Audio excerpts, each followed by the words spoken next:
যখন রাজি হয়ে গেল, ফেরেশতারা বলে হারুত আর মারুত ওই দুইজনেই যাবে।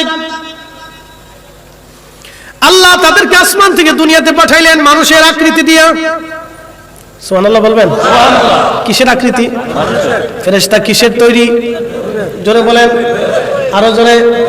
তারা মায়ের পেট থেকে আসে নাই, সরাসরি আল্লাহ নূরের তৈরি ফেরেশতারে মানব আকৃতি দিয়ে দুনিয়াতে পাঠাইলেন। শুধু মানব আকৃতি দেন নাই, মানুষের গুণাবলী আল্লাহ তাদের মধ্যে দিয়ে দিলেন। আল্লাহ পারেনি? জোরে বলেন, পারেনি? তো সরাসরি নূরের তৈরি ফেরেশতারে যদি মানবী আকৃতি দিয়ে, গুণাবলী দিয়ে, কাম, ক্রোধ, লোভ, মোহ, হিংসা, কামনা, বাসনা, ক্ষুধা, যন্ত্রণা, অভাব, অভিযোগ, তামান্না, বাসনা যা যা আছে নেগেটিভ পজিটিভ সব দিয়ে যদি আল্লাহ দুনিয়াতে সরাসরি মানবের রূপ দিয়ে, মানবের গুণাবলী দিয়ে যদি মানুষ ফেরেশতাকে নূরের তৈরি ফেরেশতারে আল্লাহ দুনিয়াতে পাঠাইতে পারে, তাহলে মায়ের পেটের মাধ্যম দিয়ে আল্লাহকে আমার রাসূল নূরের নবীরে দুনিয়াতে পাঠাইতে পারে না? খালি আমাদের দেশে আজের যুক্তি আর কি।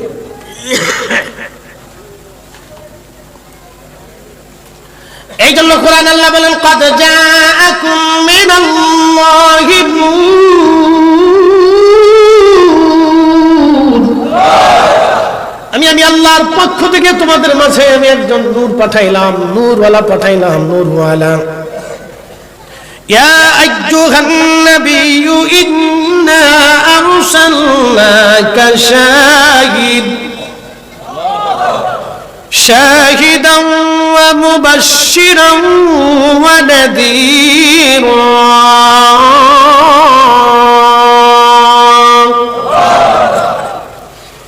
وداعيا إلى الله بإذنه وسراجا منيرا।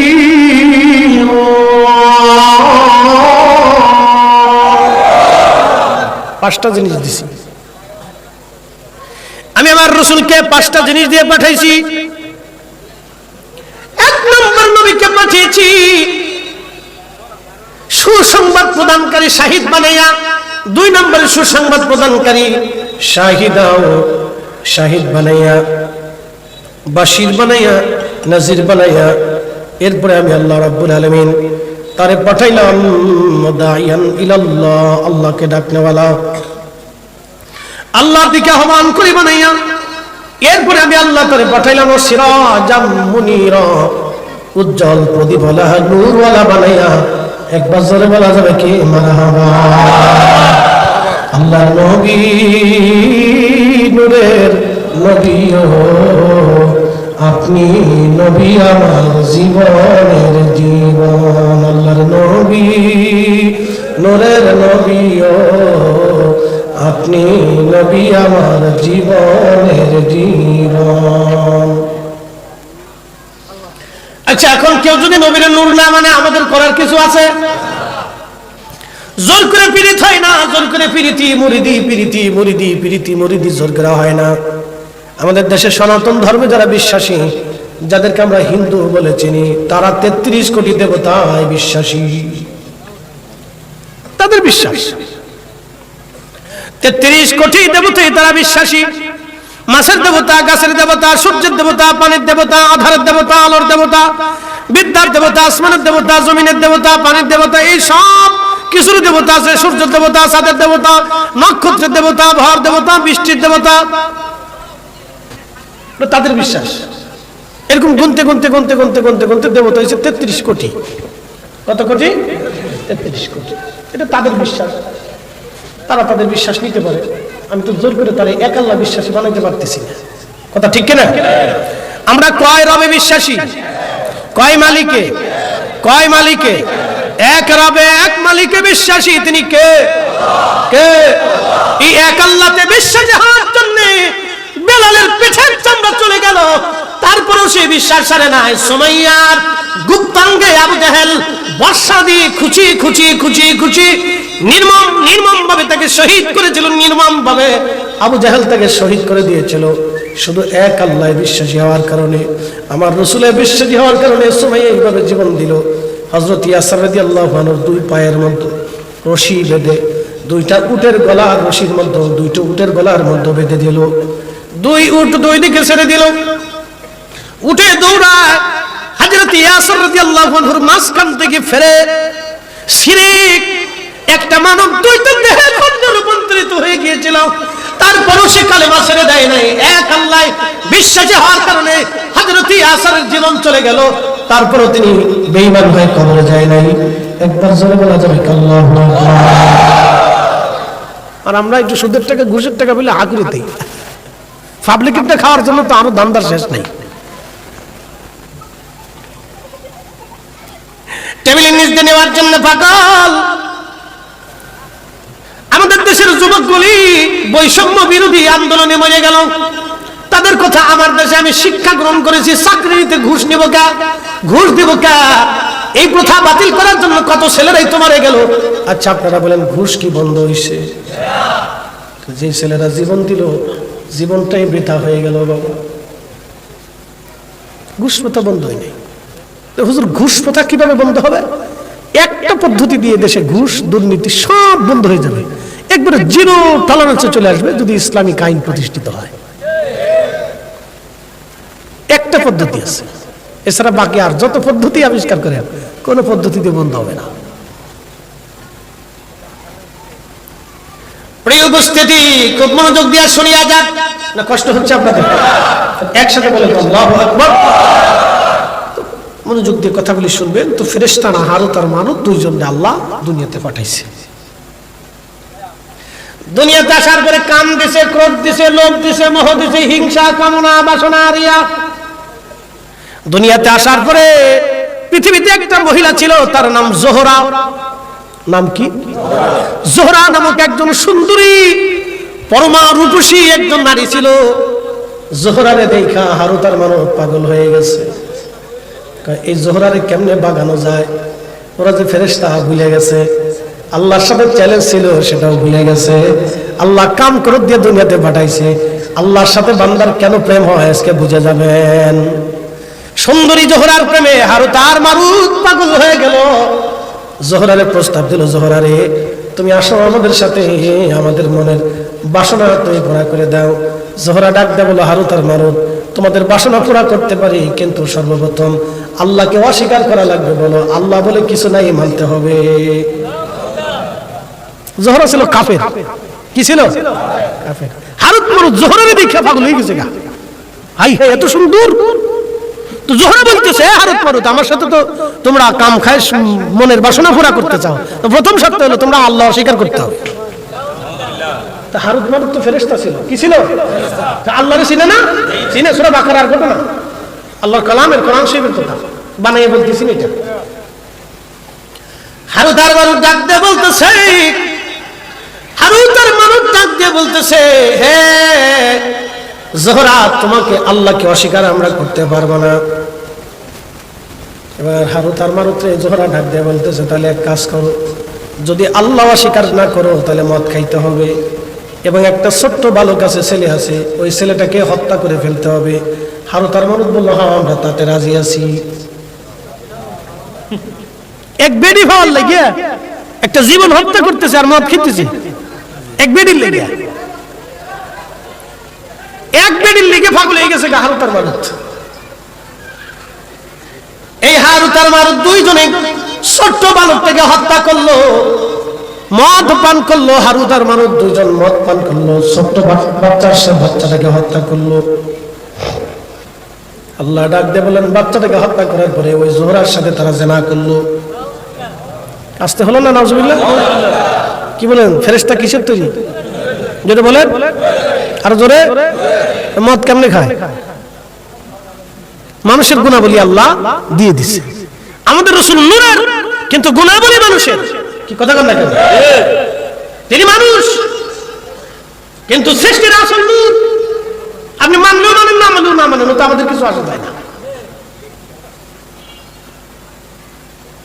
প্রিয় ভাই আমার, খুব মনোযোগ দিয়ে শুনে যাবেন। হারুত আর মারুত নূরের তৈরি। ফেরেশতা মদ পান করলো, কারণ মানবীয় গুণাবলী আল্লাহ দিলেন। মানুষ হত্যা করলো, মানবীয় গুণাবলী আল্লাহ দিলেন। জোহরার সাথে জিনা করলো, মানবীয় গুণাবলী আল্লাহ দিলেন। আল্লাহ তখন ডাক দিলেন, হারুত আর মারুত, ও হারুত আর মারুত, আমি আল্লাহ পাঠাইলাম দুনিয়াতে পরীক্ষা করার জন্য, কিন্তু তোমরা তো পরীক্ষায় ফেল করলো। তোমরা ফেরেশতা হওয়া সত্ত্বেও আমার আসমান জমিন ঘুরে ঘুরে তোমরা দেখেছো, আমি আল্লাহ রাজত্ব দেখেছো, আমি আল্লাহ সব তোমরা জানো, সব দেখেছো। দেখার পরেও তোমরা দুনিয়াতে যায় ভুলে গেলা। আর আমার মানব জাতির আমি কিছুই দেখাই নাই, শুধু তারা দুনিয়া দেখে। আমি আল্লাহর কথা শুনে বিশ্বাস করে তারা সিজদার মধ্যে যায়। সুন্দরী নারী পাওয়ার পরও তারা জানা করে না। খাবার হাম্মাদের কার্টুন ধরে ধরে রাস্তার মধ্যে থাকার পরেও তারা খায় না। ও ফেরেশতারা রে, এবার তো বুঝলে কেন আমার বান্দারা শ্রেষ্ঠ এবং কেন তাদের ইবাদত আমি আল্লাহ পছন্দ করি। একবার জোরে বলে যাবে কে মারহাবা। আল্লাহ বানাইলেন এত জাতি, হইল না তার প্রেম প্রীতি। ঠিক না? আল্লাহ বানাইলেন কত জাতি, হইল না তার প্রেম প্রীতি। অবশেষে মানুষ বানায়, অবশেষে মানুষ বানায় প্রেমের কারণে। প্রেমের দড়ি বান্ধব মদিনার সঙ্গে। প্রেম হবে কার সাথে? জোরে বলেন, আরো জোরে। আল্লাহর সাথে প্রেম হবে। আল্লাহ ডাক দেখে আরো তার মারুত রে, ও হারো তার মারুত, আমি আল্লাহ মানব জাতি বানাইয়া কাম দিলাম, ক্রোধ দিলাম, লোভ দিলাম, মোহ দিলাম, হিংসা, কামনা, বাসনা সব দেওয়ার পর আমার বান্দারা আমি আল্লাহর ভয়ে হুকুমে মাথা নত করে থাকে। তারা আমি আল্লাহ দেখে নাই। আমি আল্লাহর আসমান জমিন জগৎ কবর হাসর জান্নাত জাহান্নাম তারা কিছুই দেখে নাই। কিন্তু তোমরা ফেরেশতারা সব দেখার পরেও, তোমরা সব দেখার পরেও আমি আল্লাহর কুদরত, আসমান জমিন ভূমণ্ডল নবমণ্ডল সব কিছু দেখার পরেও হারুত আর মারুত দুনিয়ার ভিতরে যাইয়া মদ পান করলা, মানুষ হত্যা করলা, জোহরার সাথে তোমরা জেনা করলো। হারুত আর মারুত রে, তোমাদের জন্য আসমানের দরজা বন্ধ করে দিলাম, আর কোনোদিন তোমরা আসমানে ঢুকতে পারবা না। কারণ তোমরা মদ পান করছো, হারাম খাইছো। আমি আল্লাহ পবিত্র, আমি পবিত্রটাকে ভালোবাসি। আমি আল্লাহর জায়গা পাক, অতএব পাককে আমি পছন্দ করি। তোমরা যেহেতু না পাক হয়ে গেছো, অতএব আর আমি আল্লাহর আসমানে ঢুকতে পারবা না। তোমরা দুনিয়াতেই থাকো।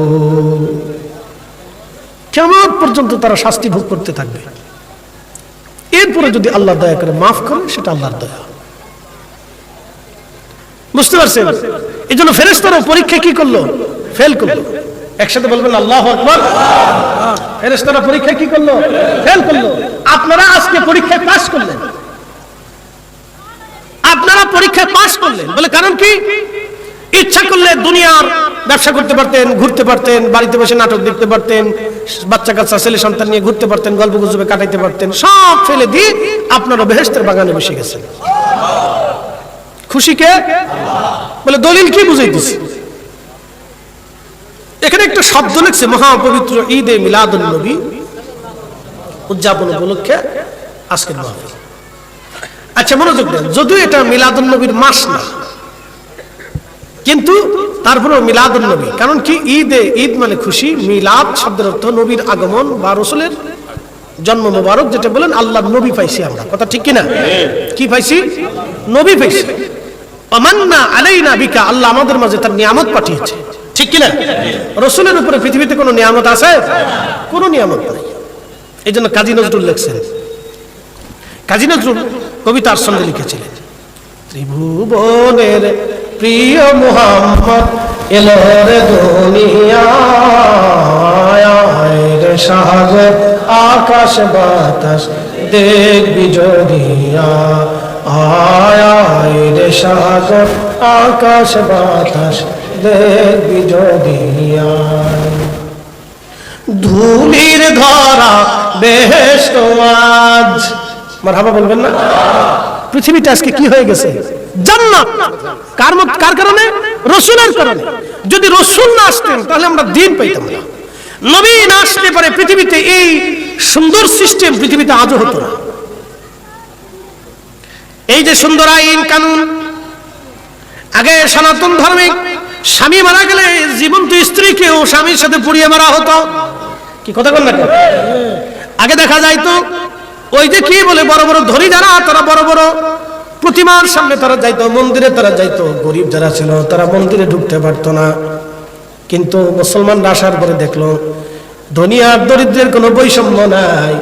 যেই কাতারে ধনী দাঁড়াবে সেই কাতারে গরিবও দাঁড়াবে, যেই কাতারে রাজা দাঁড়াবে সেই কাতারে প্রজাও দাঁড়াবে। এটার নাম মসজিদ, এটাই আল্লাহর ঘর, এটাই আল্লাহর আইন। কেউ খাবে কেউ খাবে না, কেউ ঘুমাবে কেউ ঘুমাবে না, তা হবে না, তা হবে না, ঠিক না? এটার নাম মুসলমানিত্ব। মসজিদ থেকে বুঝে যাবে কোনো বৈষম্য নাই, যে আসবে আগে তার জায়গা, জায়গা আসবে আগে তার জায়গা, তার কাতার। তবে হ্যাঁ, সে যদি উইঠা কাউকে জায়গা দেয় সেটা ভিন্ন। ধরেন মসজিদের মুতল্লি সব, তিনি মুরব্বী ধরে, তো তিনি আস্তে আস্তে পিছিয়ে পড়ে গেছেন। এখন সামনের কাতার থেকে একজন উঠে যায়, যদি বলেন মুতল্লি সাহেব আপনি সামনে আসেন, আপনি এখানে বসেন, তাহলে সেটা ওই লোকটা তাকে সম্মান, ঠিক কিনা? ভালো করতে পারে, কোনো অসুবিধা নেই। কিন্তু মুতল্লি সাহেব যদি সামনে যায় বলেন বুঝে যাও, এটা হবে? এটা করা যাবে? মানা যাবে? এটাই যে যেখানে জায়গা পাবে সে সেখানে দাঁড়াবে। আচ্ছা ধরেন নামাজ চালু হয়ে গেছে, শুরু হয়ে গেছে, ইমাম সাহেব পড়তেছে আলহামদুলিল্লাহি রাব্বিল আলামিন আর রহমানির রহিম। এখন এলাকার এমপি সাহেব মসজিদে ঢুকলেন, ঢুকে যায় ইমাম সাহেবের পিছনে যা আছে তারা ধাক্কা দিয়ে টাইনে পিছনে সরাই দিয়ে এমপি সাহেব সামনে দাঁড়ায় যাবে। কি কথা বলেন? মসজিদে মুসল্লিরা মানবে? সমাজ মানবে? কখনোই না। কোন মুসলমান এটা মানবে না। ওই মসজিদের ভিতরে গন্ডগোল লেগে যাবে। আপনি করছেন কি? কিন্তু কোন এমপি, কোন চেয়ারম্যান, মেম্বার এই কাজ কখনো করে না। কারণ কারোর ভিতরে যদি দিন থাকে তাহলে সেই কাজ সে আস্তে করে যেখানে জায়গা পাবে সেখানেই দাঁড়াবে, ঠিক কিনা? এটার নাম ইসলাম। তো আগে এরকম আমাদের দেশে যারা ধনী ছিল তারা ওই প্রতিমা মন্দিরে তারা যাইতো, পূজা দিত। গরিব যারা ছিল তারা ওই বাইরে দাঁড়ায় থাকতো। তো ওই সময় তারা দেখলো যে হাই হাই, মুসলমানের নিয়ম তো খুব সুন্দর। এই আস্তে আস্তে মুসলমানের সুন্দর নীতি নিয়ম দেখতে দেখে দেখে দেখে দেখে দেখে ধীরে ধীরে মুসলমান হতে হতে হতে হতে হতে হতে আজকে সারা পৃথিবীতে 200 কোটি মুসলমান। একসাথে বলবেন আল্লাহু আকবার। প্রিয় উপস্থিতি, খুব মনোযোগ দিয়ে কথাগুলি শুনবেন। ফেরেশতারা মানে ফেল খেয়ে গেল। আল্লাহর আমরা পাস করলাম, তখন ফেরেশতারা আল্লাহর পরীক্ষায় ফেরেশতারা ফেল করে বসলো। আল্লাহ বলেন, ও ফেরেশতারা, দেখলাম আমি আমার বান্দাদেরকে কেন ভালোবাসি। এই যে মাহফিলে আপনারা বসছেন, ঈদে মিলাদুন নবী লেখা হয়ে গেছে। একটা ঘটনা শোনাই। আল্লাহ নবী রাস্তা দিয়ে হেঁটে যাচ্ছেন, ঠিক এমন সময় নবীজি দেখলেন কয়েকজন কিছু সাহাবীরা এক জমাতে বসে বসে আল্লাহর জিকিরে ফিকিরে ইবাদতের সময় কাটাচ্ছেন। ফেরেশতারা, তোমরা কেন বসছো এখানে? ফেরেশতারা জবাব দিল, ইয়া রাসূলুল্লাহ, আলা মা হাদানা লিদীনিহি, আল্লাহ আমাদেরকে দ্বীন দিয়েছেন, হেদায়েত দিয়েছেন। ওয়া মান্না আলাইনা বিকা, আপনি নবী নামক দুঃখিত ফেরেশতা। সাহাবীরা আল্লাহর নবীকে ডাক দিয়ে বললেন, নবীজি বলেন, সাহাবীরা তোমরা কি করো? তোমরা এখানে কেন বসছো? বসে বসে কি করতেছো?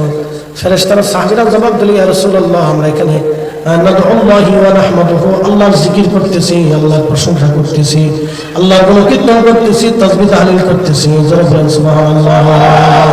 আমরা কি করতেছি? জিকির করতেছি। কার? জোরে বলেন। আমি আলোচনা করতেছি, আপনারা মাঝে মধ্যে আপনারা সুবহানাল্লাহ আলহামদুলিল্লাহ বলতেছেন, আপনাদের মন উৎফুল্ল হচ্ছে, আপনারা শুনতেছেন। এই সবই ফিরে জিকির আল্লাহ। তো সাহাবীরা ওইরকম বসে আল্লাহর জিকির করতেছে, আল্লাহ গুণকীর্তন করতেছে, প্রশংসা করতেছে, ওই মাহফিল চলতেছে। তো নবীজি বললেন, সাহাবীরা তোমরা কেন বসছো? সাহাবীরা বললেন, ইয়া রাসূলুল্লাহ, আলা মা হাদানা লিদীনিহি, আল্লাহ আমাদেরকে দ্বীন দিয়েছেন, হেদায়েত দিয়েছেন। আমরা আগে গোমরা ছিলাম, পথভ্রষ্ট ছিলাম, দ্বীন কি জিনিস বুঝতাম না, নীতি কি জিনিস বুঝতাম না, সত্য বুঝতাম না, হালাল বুঝতাম না, পর্দা প্রশিদা বুঝতাম না, ন্যায় অন্যায় বুঝতাম না। ইয়া রাসূলুল্লাহ, এই দ্বীন এবং হেদায়েত পাওয়ার কারণে আমরা গুমরাহি থেকে, পথভ্রষ্টতা থেকে আমরা হেদায়েতের রাস্তা পেয়েছি। নবী গো, সেই জন্য আমরা আল্লাহর জিকিরে বসে গেলাম। এরপরে সাহাবীরা আরো একটা শব্দ বলেন, আমান্না আলাইনা বিকা, আপনি নবী নামক মহা নিয়ামত আল্লাহ আমাদেরকে দিয়েছেন। আমরা নবী পাইয়া আল্লাহর জিকিরের মাহফিলে আমরা বসে গেলাম। একবার জোরে বলে যাবে কি মারহাবা। মিলাদুন নবী, নবী পাইয়া, কি কথা কর না কেন, ঠিক কিনা? কি পাইয়া? জোরে বলেন কি পাইয়া? নবী পাইয়া আজকের মাহফিল আমরা সাজাইছি, ঠিক কিনা? সাহাবীদের যে উদ্দেশ্য আমাদেরও একই উদ্দেশ্য, সাহাবীদের যে কাজ আমাদেরও একই কাজ।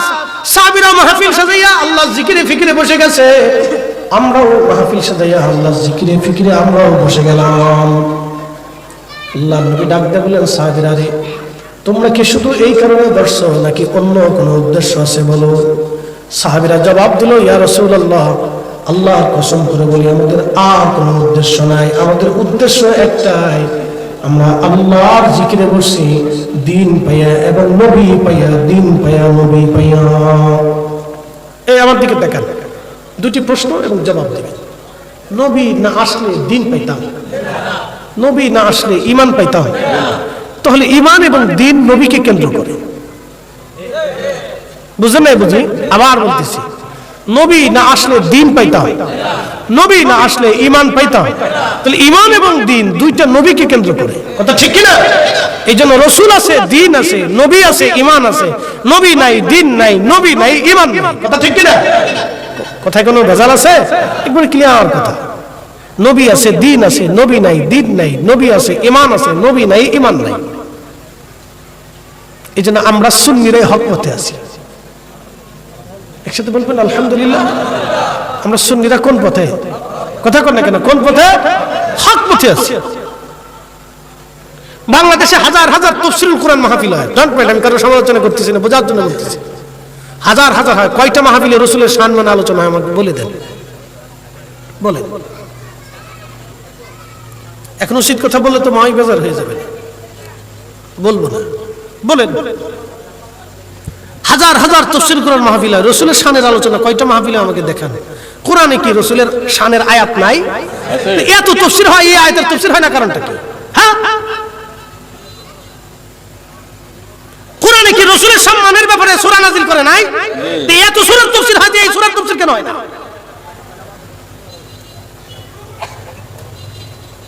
এগুলো তার মানে বোঝা গেল কিছু বৈষম্য আছে, এগুলির ভিতরেও কিছু বৈষম্য আছে। এই জন্য বলছি, উচিত কথা বললাম না, বুঝে নিবে। মুসলমান খুব বুঝো, ভালো করে শুনে যাবে না।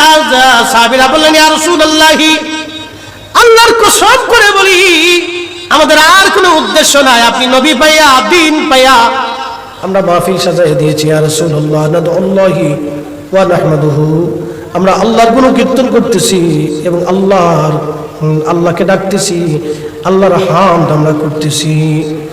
নবীজি বললেন, সাহাবীরা তোমরা আমার ছাত্র, তোমাদেরকে সন্দেহ করতেছি বিষয়টা এরকম না, তোমাদেরকে সন্দেহ করতেছি বিষয়টা এরকম না সাহাবীরা রে, এজন্যই তোমাদেরকে কসম করাইতেছি, এজন্য কসম করাইলাম তোমাদেরকে। সাহাবীরা, ফাতানি জিবরিল আলাইহিস সালাম, জিবরিল আমার কাছে এসেছিল, ফাহবিরিনি, আমার কাছে খবর দিয়ে চলে গেছে, তোমাদের এই মজলিসখানা দেখে আল্লাহ এত খুশি, ইউবাহিবুকুমুল মালায়েকা, সমস্ত ফেরেশতাদের সামনে আল্লাহ গর্ব করতেছে, অহংকার করতেছে, গর্ব করতেছে, অহংকার করতেছে। চিৎকার মেরে ধরে বলেন আল্লাহু আকবার। তাহলে এই মাহফিলগুলি হলে প্রেম হয় কার সাথে? ধরে বলেন কার সাথে? এই মাহফিলগুলি বসলে প্রেম হয় আল্লাহর সাথে। মিলাদুন নবী, নবীর আগমনের মাহফিলে বসলে প্রেম হয় আল্লাহর সাথে। অতএব দুনিয়ার মানুষ বেদাত বেদাত চিল্লাইলেও ও সাটা আমাদের কিছুই যায় আসে না। কথা বলেন ঠিক কিনা? খুশি হয় কে? খুশি হয় কে?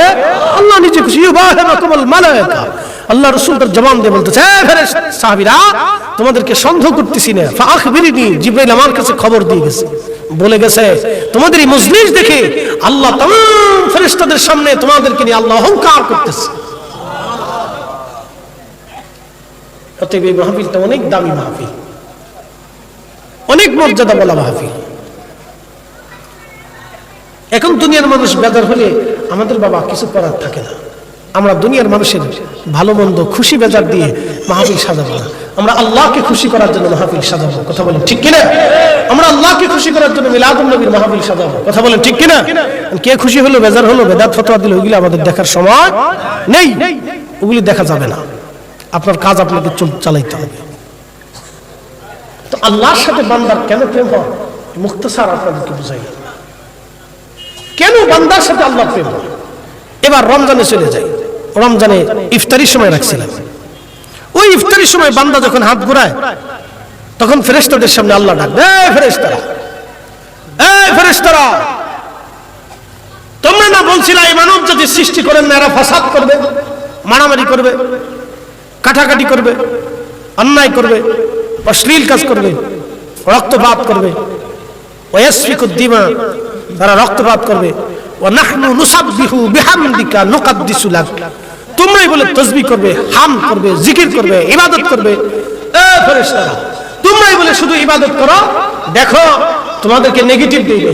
আমি আমার বান্দাদেরকে নেগেটিভ পজিটিভ দিছি, ক্ষুধা দিছি, তৃষ্ণা দিছি, ক্ষুধা দিয়েছি, তৃষ্ণা দিয়েছি। আমার বান্দা সারাদিন না খেয়েছে, সারাদিন তৃষ্ণায় তার কলিজা শুকায় গেছে, পানি আছে, খাবার আছে, বান্দা হাত লড়ায় কিন্তু খায় না। আমি আল্লাহর সীমা না আসা পর্যন্ত, হুকুম না আসা পর্যন্ত বান্দা খাবে না। আমি হুকুম দিয়েছি মাগরিবের আজান হবে, তারপরে বান্দা ইফতার করবে। এই ফেরেশতারা, তোমরাই বলে খালি ইবাদত করো, তোমরাই বলে আমি আল্লাহর জিকির করো, তোমরাই বলে আমার হাম করো। দেখো আমার ফেরেশতারা খাবার সামনে ইফতার নিয়ে বসে রয়েছে, আমার কত বান্দা ইফতার নিয়ে বসে আছে। ফেরেশতারা, এই ফেরেশতারা, আল্লাহ পাক অহংকার করতে থাকে। একসাথে বলা যাবে আল্লাহু আকবার। তখনই বান্দার সাথে কার প্রেম হয়? বান্দার সাথে কার প্রেম হয়? আল্লাহ ডাক দেখে, এই ফেরেশতারা, যা, আমি আমার বান্দার জীবনের সব গুনাহকে মিটিয়ে দিলাম, মাফ করে দিলাম। প্রেম হয় কার সাথে? প্রেম হয় কার সাথে? আল্লাহর সাথে প্রেম হয়। এই জন্য দুনিয়ার মোহ থেকে আপনাকে বের হয়ে এসে যখনই সেজদার মধ্যে পড়ে যাবেন, তখনই রব খুশি হয়ে যাবে, বান্দার সাথে আল্লাহর প্রেম হয়ে যাবে। আজ আমি একবারে শেষ করে দিব, শেষ পর্যায়ে চলে আসতেছি। আর একটা ঘটনা শোনাবো, একটা কাসার শোনা, একটা আল্লাহ রসুলের জীবনের ঘটনা। প্রিয় নবীজি ওই এক মেলাতে গেছে। আমাদের দেশে বিভিন্ন জায়গায় মেলা হয় না, আজারে বাজারে ভাজের মেলা না, তখনকার দিনে বাণিজ্য মেলা হতো। পৃথিবীর বিভিন্ন দেশ থেকে বিভিন্ন ধরনের লোকজন এসে বিভিন্ন মাল সামানা পণ্য সামগ্রী নিয়ে মদিনাতে এসে বাৎসরিকভাবে 1 মাস 2 মাসের জন্য তারা ওই পণ্য সামগ্রী বিক্রি করত। তো বিরাট বড় মেলা বসছে, বাণিজ্য মেলা। তো মহিলারা, বাচ্চা কাচ্চারা, বিভিন্ন ধরনের লোকজন বিভিন্ন দেশের পণ্য সামগ্রী কেনার জন্য গেছে। ধরেন চাঁদপুরের কচুয়াতে যদি একটা মেলা বসে, সিরিয়ার থেকে, মিশর থেকে, আরব থেকে, ভারত থেকে, পাকিস্তান থেকে, আফগান থেকে, বিভিন্ন দেশ থেকে বিভিন্ন পণ্য সামগ্রী নিয়ে আসছে। তখন আপনাদের চিন্তা হবে যে তাহলে আমরা একটু ঘুরে দেখে আসি, আফগানের মাল কেমন, পাকিস্তানের মাল কেমন, ওই সিরিয়ার মাল কেমন, আরবের মাল কেমন, কেনার জন্য একটা মানুষের উৎসাহ থাকে না? তো ধরেন আমাদের ওইরকম উৎসুকতা মন থাকে যে দেখে আসি যে আরবিয়ানরা কেমন জুব্বা পরে, বা পাকিস্তানিরা, আফগানিরা কেমন পোশাক পরে, আমরা একটু ঘুরে ঘুরে দেখে আসি, কিনে নিয়ে আসি। তো ঠিক এরকম এক ধরনের মেলা আল্লাহ নবীও গেছে। তো এক মহিলা, তার বাচ্চা হারিয়ে গেছে, বাচ্চা খুঁজে পায় না। তো মা তো হাজার হলেও তো মা, বিন্দু মাত্র হলেও তো দয়া মায়া মার ভিতরেই বেশি থাকে। সবার থেকে মাই সন্তানকে বেশি ভালোবেসে থাকে, কারণ ওই পেটে ধারণ করে মার রক্ত, মার পানি, মার গোশত, মার শরীরের সাথে, মার চর্বির সাথে, মার নিঃশ্বাসের সাথে, মার খাবারের সাথে, মার পুষ্টির সাথে আমাদের শরীরটা অ্যাডজাস্ট থাকে, আমাদের শরীরটা মেসিং থাকে। যার কারণে মার দয়া বেশি। সন্তান মাকে ভুলে যায়, কিন্তু মা সন্তানকে ভুলতে পারে না, কারণ সন্তানটা মায়ের একটা অংশ, এই জন্য সে ভুলতে পারে না। মার খুব মায়া লাগে, সন্তানের জন্য খুব মায়া লাগে, সন্তান ভুলে যায়। সুন্দরী বউ পাইছে, চলে গেছে, আর খোঁজ খবর নেয় না। এরকম বহু ছেলে আছে, বাংলাদেশে বহু ছেলে আছে, সুন্দরী বউ পাইছে, বাড়ি থেকে জুদা হয়ে চলে গেছে, মার খোঁজ খবর নেয় না, পয়সা করে দেয় না, কিন্তু মা ভুলতে পারে না। মা শরীরের অংশ তো, মার ব্লাড, মার গোশত, মার চামড়া, মার নিঃশ্বাস, মার পুষ্টি থেকে সন্তানের পুষ্টিকে মা বলতে পারে না। এই জন্য এই সমস্ত সন্তানরা কিয়ামতের ময়দানে আল্লাহর দরবারে অনেক বড় আসামি হবে। মদিনার একজন ইমাম আছে, শেখ আব্দুর রহমান হুযাইফি দামাত বারাকাতুহুল আলিয়া, আল্লাহ তার হায়াতের মধ্যে আরো অফুরন্ত বরকত দিক। 40 বছর ধরে মদিনাতে তিনি ইমামতি করতেছেন। একসাথে বলা যাবে না মারহাবা? তিনি 40 বছরের আমার রাসূলের মসজিদের ইমাম, অনেক সম্মানিত ব্যক্তি। তো 40 বছর ধরে তিনি মদিনাতে ইমামতি করতেছেন। কিয়ামতের ময়দানে যদি আল্লাহ জিজ্ঞেস করে, হে আব্দুর রহমান হুযাইফি, 40 বছর ধরে আমার রাসূলের মসজিদে তুমি ইমাম ছিলে, যাও তুমি তোমার মার সাথে নাফরমানি করছো, উপায় আছে? একসাথে বলেন, উপায় আছে? কোনো উপায় নেই, কোনো উপায় নাই। তো ওনাদের যদি এই উপায় হয় তাহলে আমাদের কি হবে? একই কথা। তো সন্তান হারিয়ে গেছে, মা সন্তান খুঁজে পায় না, পায় না, পায় না, পায় না, পায় না। বহু সময় পরে সন্তানটাকে পাইলো। পাওয়ার পরে মা সন্তানটাকে জড়িয়ে ধরে ধরে কাঁদতেছে। আল্লাহ নবী ডাক দিয়ে বললেন, সাহাবীরা রে, এই মহিলা কি জন্য কান্না করে বলবানি? সাহাবীরা জবাব দিলেন, ইয়া রাসূলুল্লাহ, এই মহিলা বাচ্চা হারিয়ে গিয়েছিল, বাচ্চাটা খুঁজে পেয়েছে। খুশি রাতি শব্দে বাচ্চা কোলে নিয়ে মহিলা সন্তানের জন্য কান্নাকাটি করতেছে। নবী বললেন, এটা কি দুঃখের কান্না না সুখের কান্না? বলে, হুজুর, এটা সুখের কান্না, এটা দুঃখের কোনো কান্না না। আল্লাহ নবী ডাক দিয়ে বলেন, সাহাবীরা রে, সন্তান ফিরে আসার কারণে একটা মা এইভাবে যদি খুশি রাতি শব্দে কান্না করে, সাহাবীরা রে, আল্লাহর দয়া মায়া ভালোবাসাটাকে 100 ভাগে আল্লাহ ভাগ করেছেন। 1 ভাগ দয়া আল্লাহ নিজের কাছে, তাম সৃষ্টির মধ্যে 1 ভাগ দয়া আল্লাহ বন্টন করে দিয়েছেন, আর 99 ভাগ দয়া আল্লাহ তার নিজের কাছে রেখেছেন। একবার জোরে বলা যাবে, আল্লাহু আকবার। তুমি রহমান, তুমি মেহেরবান, তুমি রহমান, তুমি মেহেরবান। অন্ধ গাহে না শুধু তোমার গুণগান, অন্ধ গাহে না শুধু তোমার গুণগান, বুঝে বুঝে না তবু শান, তুমি রহমান, তুমি মেহেরবান। 104 মুসলমান নবীজি দেখে বলেন, আল্লাহ 100 ভাগ করে 1টা ভাগ ভালোবাসাকে তাম সৃষ্টির মধ্যে বন্টন করে দিলেন আমার আল্লাহ, আর 99 ভাগ দয়া আল্লাহ তার নিজের কাছে রেখে দিলেন। সাহাবীরা, এই মা সন্তান ফিরে পাওয়ার আনন্দে খুশিতে কান্না করে দিয়েছে। এ সাহাবীরা রে, যখন কোন বান্দা অপরাধ করে গুনাহ করে তওবা করে ফিরে আসে আল্লাহর দিকে, যখন কোন বান্দা তওবা করে আল্লাহর দিকে ফিরে আসে, তখন আমার আল্লাহ এত পরিমাণে খুশি হয়, বাকি 99 গুণ ভালোবাসা দিয়ে আমার আল্লাহ বান্দাকে রহমতের কোলে টেনে নিয়ে বান্দার জীবনের গুনাহগুলিকে আল্লাহ মাফ করে দেয়। না না, একসাথে বলেন আল্লাহু আকবার। না, আরো জোরে বলেন আল্লাহু আকবার। তাহলে তওবা, তওবা, তওবা, তওবা, অধিক পরিমাণে তওবা, অধিক পরিমাণে তওবা। আল্লাহ আমাদের সবাইকে কবুল করে নিক। সকলে জোরে বলেন আমিন। আল্লাহুম্মা সাল্লি আলা সাইয়্যিদিনা